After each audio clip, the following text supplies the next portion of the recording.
Ajay diagnostic Pune यांच्या वतीने Chapoli Aurel येथे मोफत वैद्यकीय तपासणी शिबिर संपन्न। या शिबिरास आरल चापोली गावातील लोकांनी 100% प्रतिसाद दिला। शिबिरामध्ये एकूण 135 पेशंट तपासणी केली।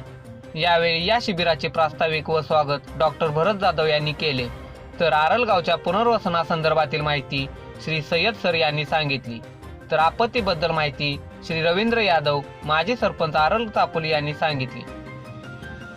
श्री अमोल साळुंके राईट ट्रॅक पुणे यांनी मार्गदर्शन केले, तर ब्लड कलेक्शन ज्योती वाणी रोहिणी साळवे यांनी केले आणि checkup doctor Ritesh Kadam, doctor Ajay Patil, Shri Kaustubh Deshmukh, Shri Bhimsen Borode, Ajay Diagnostic Centre Pune यांनी केले, तर आभार श्री मोहिते सर यांनी मानले। यावेळी उपस्थित सहकार्य विलासराव मोहिते, दत्ता गाडगे, अनिल लोखंडे, पोलीस पाटील, तानाजी पाटील, रंगनाथ पाटील, यमाजी पाटील, रामचंद्र पाटील, काका या सर्वांनी सहकार्य केले।